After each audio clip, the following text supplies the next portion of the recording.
ये अब एक काम करते हैं वीरू, इस कॉन्वर्सेशन को आगे बढ़ाते हैं। इस समय रिकवरी में इन्वेस्टर्स को क्या करना चाहिए, कहाँ बाय करना है, कहाँ अपनी पोजीशन को हल्का करना है। हमारे साथ बिग मार्केट वॉइसेस में एल्केमी कैपिटल मैनेजमेंट के क्वांट हेड और फंड मैनेजर आलोक अग्रवाल जुड़े हैं। आलोक जी, गुड मॉर्निंग।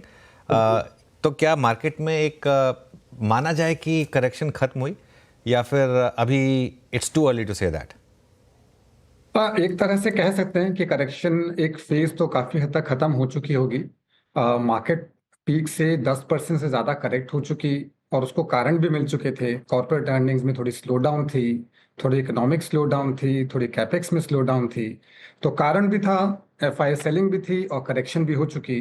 तो ऐसे 10% प्लस जैसे करेक्शन में इन अ स्ट्रक्चरल बुल मार्केट, ये सब जनरली एक अच्छी एंट्री पॉइंट्स बन जाते हैं। और मौके कहाँ पर हैं इस समय? सबसे ज़्यादा मौके आपको कहाँ दिख रहे हैं? मार्केट ने जो व्यू लिया है पिछले 3-4 दिनों से, सबसे ज़्यादा मोमेंटम डिफेंस में वापस लौटा है, लेकिन आपकी तरफ से कौन सी थीम्स होंगी इस समय to back? Defence is one of them. Defence definitely हम बहुत पॉजिटिव हैं इस पे। हमारे हिसाब से नेक्स्ट 10 साल प्लस के लिए एक स्ट्रक्चरल थीम है। और ऐसे में क्योंकि थोड़े से कैपेक्स भी कम हुई लास्ट 6 महीनों में, करेक्शन भी हुए पूरे इंडस्ट्रियल सेगमेंट में, डिफेंस में भी करेक्शन हुए, रिस्क रिवॉर्ड काफ़ी अट्रैक्टिव बन जाता है इस सेक्टर में। रिजल्ट्स काफ़ी ठीक ठाक थे। कैपिटल गुड्स सेक्टर, अगर मैं पूरा सेक्टर भी देखूं, तो इस क्वार्टर में जहां की ओवरऑल स्लो डाउन थे, कैपिटल गुड्स सेक्टर ने फिर भी 20% से ज़्यादा अर्निंग्स ग्रोथ दी है। तो ऑर्डर इनफ्लो चालू है। एंड अगर मैं गवर्नमेंट की बात भी सुनूं, तो वो कहते हैं रफली 2% ऑफ जीडीपी वो डिफेंस पे खर्च करते जाएंगे। और ज़्यादा से ज़्यादा इंडिया में बनाई जाएंगी चीज़ें, कुछ एक्सपोर्ट के लिए, कुछ डोमेस्टिक खपत के लिए। तो दोनों ही चीज़ें बहुत पॉजिटिव हैं नेक्स्ट काफ़ी सालों के लिए फॉर डिफेंस सेक्टर। तो इसी के अंदर काफ़ी प्लेस भी हैं। Apart from that, industrials and cyclicals, ये साइकिल जो भी चल रही है करंटली, ये कैपेक्स ड्रिवन साइकिल है।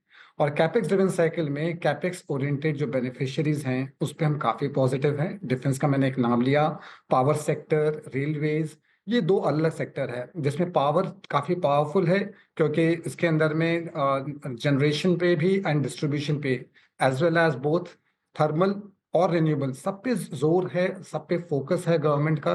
तो इसके वजह से काफ़ी हद तक हम लोग इसमें कैपेक्स भी देखेंगे और ग्रोथ भी देखेंगे। बिल्कुल। यहाँ पर कैपेक्स और ग्रोथ दोनों देखेंगे। एक और स्पेस जहाँ पर पिछले कई दिनों से मोमेंटम रहा है आलोक जी, वो है आईटी। आईटी में इतनी स्ट्रेंथ क्यों है आपके हिसाब से, और आपका इसमें आईटी में क्या पोजीशनिंग है? हाँ, बड़े इंटरेस्टिंग सेक्टर मूव है, क्योंकि सेक्टर काफ़ी ज़ोर से चल रहा है। और सेक्टर को मैं जनरली दो पार्ट में डिवाइड कर देता हूँ। तो जो लार्जर कंपनीज हैं या आईटी सर्विसेज, जो ट्रेडिशनल सर्विसेज हैं, उसके अंदर में सबसे बड़ी इशू ये है कि भले क्वालिटी बड़ी अच्छी है, लेकिन उनके अंदर अर्निंग्स ग्रोथ नहीं आती। और जब तक अर्निंग्स ग्रोथ ज़ोर से ना आए, किसी भी चीज़ का ज़्यादा देर तक चलना थोड़ा मुश्किल होता है। लेकिन अगर उसमें मिड कैप आईटी की तरफ जाएं, रिलेटिवली छोटे कंपनियों में, खास करके जो ईआर&डी स्पेसेस में हैं, उनके अंदर ग्रोथ की विजिबिलिटी काफ़ी हद तक इम्प्रूव हो सकती है। मोस्ट ऑफ दिस कंपनीज जो हैं वो यूएस डिपेंडेंट होते हैं। यूएस में एक्सपेक्टेशन है कि आफ्टर रिसेंट इलेक्शन के बाद टैक्स रेट कट्स होंगे, जिसके वजह से आईटी पे खर्च बढ़ेगा लोगों का, जिसके वजह से ऑर्डर इनफ्लो बढ़ सकता है। तो हमारा मानना है that mid cap IT space में स्पेशली जहां ग्रोथ विजिबिलिटी ज़्यादा है, वहां तो हम पॉजिटिव हैं। लेकिन लार्जर कंपनीज जहां पे ग्रोथ की शायद ज़्यादा, बहुत ज़्यादा उम्मीदें ना हो, वहां पे हम उतने पॉजिटिव नहीं हैं। Okay.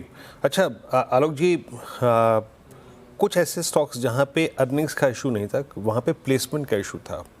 Defence for instance railways, जून में आई थिंक जो एनडीए के नंबर्स रहे, और उसके बाद हरियाणा में जीत, महाराष्ट्र में जीत, उसके बाद जो नंबर्स बीजेपी के पास हैं, और more than that I think conviction they have right now.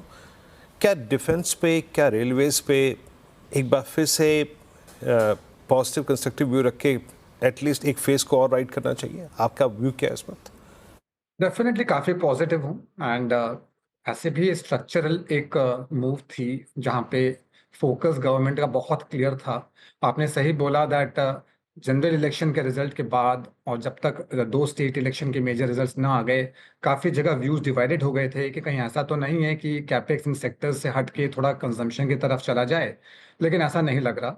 Government बहुत क्लियरली, डिपार्टमेंट्स करे क्लियरली, मिनिस्टर्स काफ़ी क्लियरली आके कह रहे हैं कि वो इन सेक्टर्स पे फोकस रख रहे हैं एंड इनको ज़्यादा से ज़्यादा इंडिया में ही बनाना है।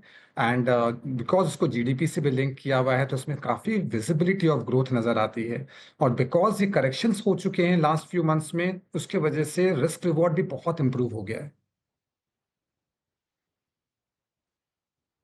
बिल्कुल। अच्छा, एक जो सवाल बहुत लोगों के दिल में है कि एफआई की जो सेलिंग है, क्या फाइनली अब उसका रिवर्सल के कुछ साइंस हैं, या फिर जो जिस तरीके के समीकरण हैं, डॉलर इंडेक्स, चाहे यूएस मार्केट में जिस तरीके के मूव्स बन रहे हैं, चाइना में जिस तरीके से स्टिमुलस पे स्टिमुलस आ रहे हैं, अभी भी क्या एफआई का पैसा इंडिया से निकल कर ज़्यादातर बाकी मार्केट्स में जा रहा है? तो लास्ट 2 महीनों में ज्यादा सेलिंग हुई अनुज, एफआईएस की। और मल्टीपल चीजें हुई, जैसे आपने कहा, एक बार चाइना के स्टिमुलस आए तो लगा एज इफ इंडिया से निकाल के थोड़ा चाइना डाल रहे हो। जब फिर जनरल इलेक्शन रिजल्ट आए यूएस के, तो ऐसा लगा काफी पैसा पूरे इमर्जिंग मार्केट से निकल के यूएस जा रहा हो। साथ ही साथ हमें भूलना नहीं होगा कि इंडिया में भी थोड़ी स्लो डाउन थी, इकोनॉमी में भी और कॉर्पोरेट अर्निंग्स में भी, साथ ही वैल्यूएशन हाई थे। ये सारे फैक्टर्स मिलके सब एक साथ आ गए, इसलिए 2 महीनों में करीब $15 बिलियन बेच दिया एफआईएस ने। हालांकि नंबर काफी आउट ऑफ प्रोपोर्शन ब्लो किया जाता है। हमें हाईलाइट करना पड़ेगा कि इंडिया के मार्केट कैप का सिर्फ 0.3% है और एफआईआई के पोर्टफोलियो का केवल 2% है, 2% से भी कम। तो उन्होंने थोड़ा जरूर बेचा है। मेरा मानना है दैट रिस्क रिवॉर्ड काफी अट्रैक्टिव हो चुके हैं, गवर्नमेंट की स्टेबिलिटी और पॉलिसी की स्टेबिलिटी काफी ज्यादा क्लियर नजर आती है और ग्रोथ स्टोरी डेफिनेटली इंडिया की ऑन है। एक दो नंबर जरूर ध्यान दूंगा कि जीएसटी कलेक्शन को मैं काफी हद तक नॉमिनल जीडीपी का एक तरह से प्रतीक मानता हूँ। लास्ट 2 महीने सितंबर एंड अक्टूबर में सिंगल डिजिट ग्रोथ है ईयर ऑन ईयर। जैसे ही हम जीएसटी में भी पिकअप देखेंगे, वो एक बहुत क्लियर प्रूफ होगा कि इकोनॉमी में भी रिबाउंड आ रही है।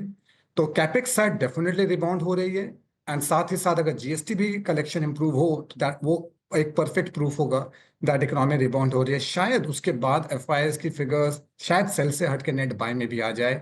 डोमेस्टिक फ्लोज तो स्ट्रॉन्ग चल ही रहे हैं। अच्छा आलोक जी, एक स्पेस और जिसमें काफ़ी हमने पेन देखा है, वह सारी गैस डिस्ट्रीब्यूशन कंपनियां, एमजीएल, आईजीएल, गुजरात गैस। हालांकि चुनाव के बाद अभी दिल्ली को छोड़ के हर जगह प्राइस हाइक हो चुके हैं, बट ये जो प्राइस डैमेज हुआ है और जो वो एलोकेटेड गैस थी सब्सिडाइज, वो जब उसका आवंटन कम कर दिया गया है इनके लिए, उसके बाद से प्राइस डैमेज काफ़ी हुआ है। पिछले 2-3 महीने से लगातार ये हुआ है। अभी यहाँ पे कोई कॉल लेनी चाहिए क्या? फ्रैंकली, जो भी एक जो ग्लोबल कमोडिटीज रिलेटेड प्रोडक्ट्स हैं, चाहे वो मेटल्स हो, ऑयल हो और गैस हो, इन सेगमेंट्स में विजिबिलिटी लगाना बहुत मुश्किल होता है बिकॉज काफ़ी सारी चीज़ें ग्लोबली इनको इन्फ्लुएंस करती है, जिसके वजह से गवर्नमेंट डिसीजंस हो, चाहे कई बार डिमांड सप्लाई हो, काफ़ी चेंज हो जाती है। तो इन सेगमेंट्स पे हमारा व्यू डेफिनेटली पॉजिटिव नहीं है, ना ही हम इस पे एक्सपोजर रखते हैं। मैं आपको ज़रूर हाईलाइट करूं, इस बार के क्वार्टरली रिजल्ट में भी जबकि इतना हाईलाइट किया गया कि फ्लैटिश ग्रोथ है, अगर मैं निफ्टी 500 की अर्निंग्स देखूं जो कि एकदम फ्लैट ग्रोथ थी ईयर ऑन ईयर, लेकिन अगर उसमें आप सिर्फ ग्लोबल कमोडिटीज जैसे मेटल्स एंड ऑयल गैस हटा दें तो भी ग्रोथ 10% से ज़्यादा नजर आती है।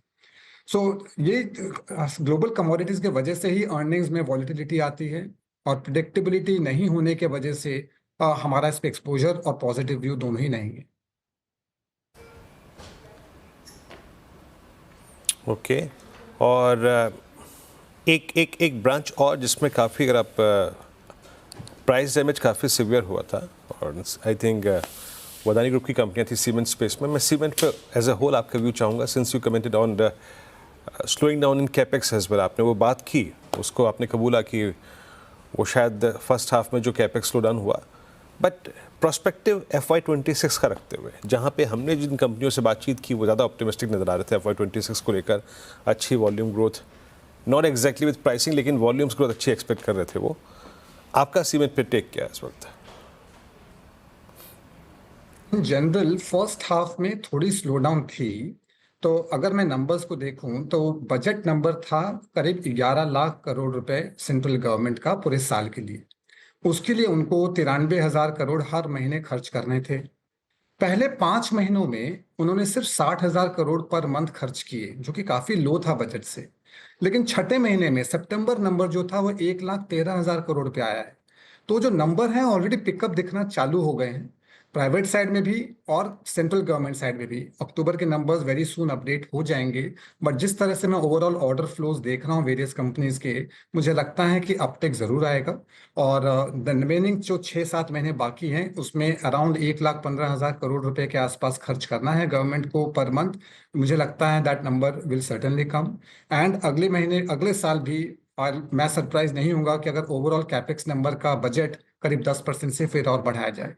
तो दैट्स वाई गवर्नमेंट के फोकस होने के वजह से, और मोर इम्पोर्टेंटली फोकस तब जाके रियलिटी में बदल पाती है जब आपके टैक्स रेवेन्यूज भी अच्छे हों। तो फर्स्ट 6 महीने में गवर्नमेंट ने पूरे साल के बजट का करीब 49% टैक्स ऑलरेडी कलेक्ट कर लिया है। तो अगर टैक्स रेवेन्यू शॉर्टफॉल होती तो कई बार ऐसा लग सकता था कि कैपेक्स कम करेंगे, लेकिन वो शॉर्टफॉल है नहीं। और जो आपने इलेक्शन वाली बात छेड़ी थी वो भी बिल्कुल सही है, वो चीजें भी अब पास्ट में जा चुके हैं। तो रास्ता अभी काफी साफ क्लियर नजर आता है कैपेक्स रिवाइवल के लिए। ओके, बिल्कुल। तो ये इस समय कुछ सेक्टर स्पेसिफिक व्यूज़। अच्छा, एक चीज़ जो मैं काफ़ी समय से जानने की कोशिश कर रहा हूँ, ये जो सिक्लिकल प्लेयर्स हैं, मेटल्स और केमिकल्स, इसमें अब क्या पोर्टफोलियो कॉल ली जा सकती है, स्पेशली केमिकल्स में? क्योंकि अब स्टॉक्स ने खराब खबर पर भी, खराब नंबर्स पर भी गिरना बंद कर दिया है। यस, काफी हद तक केमिकल्स में सिलेक्टिवली पॉजिटिव पोजीशंस ली जा सकती हैं। एंड हमें हमारे भी एक्सपोजर्स कुछ ना कुछ बढ़े हैं लास्ट कुछ महीनों में। और केमिकल्स में 2-3 तरह के बेनिफिट्स है। एक तो China+1 पॉलिसीज शायद बढ़ सकती हैं बिकॉज ऑफ जो टैरिफ्स एक्सपेक्ट किए जा रही है कि बढ़ाई जाएंगी वहां पे। और साथ ही साथ ये स्टॉक्स काफी हद तक करेक्ट हो चुके हैं, जो प्राइस डैमेज होना था काफी हद तक हो चुका है। तो रिस्क रिवॉर्ड काफी, जो लीडिंग केमिकल कंपनीज है स्पेशलिटी साइड में स्पेशली, उस साइड में काफी रिस्क रिवॉर्ड अट्रैक्टिव हो चुका है। इंक्रीमेंटली हमारा व्यू उस पर पॉजिटिव बन रहा है। लोग जी, बहुत बहुत शुक्रिया आज हमारे साथ जुड़ने के लिए और हमसे सारे सेक्टर्स और मार्केट्स पर अपना व्यू शेयर करने के लिए। Thank you.